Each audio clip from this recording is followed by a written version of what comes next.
وہ ایسے نہیں بلکہ وہ کیچڑ میں ہوا کرتا ہے۔ اللہ کی بارگاہ میں دعا ہے مولا ان کے علم میں اور ان کے عمر میں برکت عطا فرمائے۔ درود پاک پڑھیں اللہم صلی علی سیدنا مولانا محمد علیہ وسلم۔ صلاۃ و سلام علیک یا رسول اللہ صلی اللہ تعالی علیہ وسلم۔ جگہ جگہ کے تجھے تھک چکے ہیں ہنگامے، جگہ جگہ کے تجھے تھک چکے ہیں ہنگامے، نظام لذت خواب گراں بدل ڈالو۔ جگہ جگہ کے تجھے تھک چکے ہیں ہنگامے، نظام لذت خواب گراں بدل ڈالو۔ اور غلط روی سے منازل کا بوجھ بڑھتا ہے، غلط روی سے منازل کا بوجھ بڑھتا ہے۔ مسافروں رب سے کارواں بدل ڈالو، مسافروں رب سے کارواں بدل ڈالو۔ اے مسلمانوں، اللہ تبارک و تعالیٰ نے اپنے محبوب احمد مجتبیٰ محمد مصطفیٰ صلی اللہ تعالیٰ علیہ وسلم کو اس دنیا میں مبعوث فرمایا اور ہم کو اور آپ کو اپنے محبوب کے امتی میں امت میں پیدا فرمایا ہے۔ اے مسلمانوں، دنیا کے اعتبار سے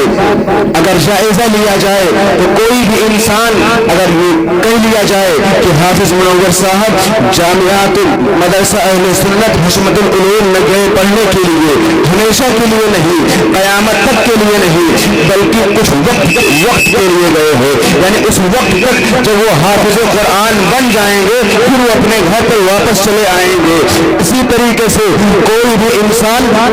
جب کسی مقصد کے لیے اور کسی مقصد کے تحت کہیں باہر نکلتا ہے، یا کسی کا باپ اپنے بیٹے کو یا اپنے چہیتے کو کہیں باہر بھیجتا ہے، تو اے مسلمانوں، جب وہ مقصد میں کامیاب و کامران ہو جاتا ہے پھر وہ اپنے اصلی مقصد پر اور اپنے اصلی گھر کی طرف واپس پلٹ آتا ہے۔ جب وہ انسان اس چیز میں کامیاب ہو جاتا ہے پھر وہ اپنے رخ کو اپنے اصلی مقام کی طرف واپس پلٹ آتا ہے۔ اے مسلمانوں، اسی طریقے سے اللہ تبارک و تعالیٰ نے حضرت آدم سے لے کر کے حضرت عیسیٰ کا 1,24,000 پیغمبران اسلام کو دنیا میں مبعوث فرمایا ہے۔ کم و بیش 2,24,000 رسولان اعظام کو اللہ تبارک و تعالیٰ نے امت کی رہبری کے لیے اس دنیا میں مبعوث فرمایا ہے۔ یہ کے بعد دیگرے آتے گئے اور یہ کے بعد دیگرے آتے گئے اور دین اور نبی کے اللہ کے احکام کو دنیا میں پھیلاتے گئے۔ اے مسلمانوں، اللہ تبارک و تعالیٰ نے حضرت آدم علیہ السلام کے بعد سے لے کر کے حضرت عیسیٰ تک کے بعد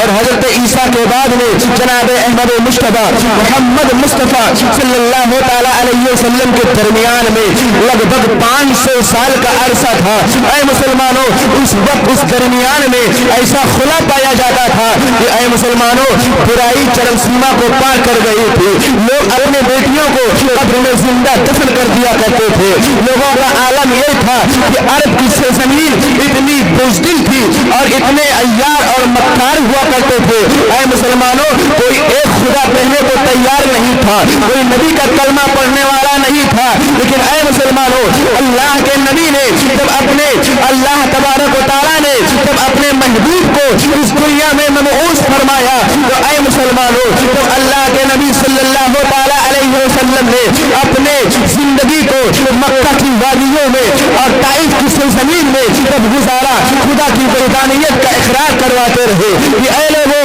میں محمد اور اللہ کا نبی آخری نبی ہوں، تم ایک خدا کی عبادت کرو، تم بس خدا کی عبادت نہ کرو، میں اللہ کا نبی ہوں، تم کلمہ پڑھ لو۔ لیکن اے مسلمانوں، وہیں پہ بڑے بڑے ظالم و جابر بادشاہ رہا کرتے تھے، وہ تو کہتے تھے یہ تو محمد ہے جو اپنے آپ کو وہ کہتے ہیں کہ وہ محمد ایک خدا کی عبادت کرو، ایک خدا کلمہ پڑھ کر کے تم اسلام کے دامن میں آ جاؤ، وہ تو جادوگر ہے۔ کوئی جادوگر بتاتا تھا، کوئی کہاوت بتاتا تھا، لیکن اے مسلمانوں، اللہ کے محبوب نے اپنی زندگی کو مشقت میں گزارا اور اتنا گزارا، اللہ تبارک و تعالیٰ نے فرمایا تھا کہ اے میرے محبوب، جس طریقے سے آج بدر و طائف میں اور مکہ کی وادیوں میں تم ظلم کو برداشت کرتے ہو، ایک وقت ایسا آئے گا اے مسلمانوں، مورخ لکھتا ہے کہ جب میرے آقا صلی اللہ تعالیٰ علیہ وسلم جبل ابو قبیس کے درمیان میں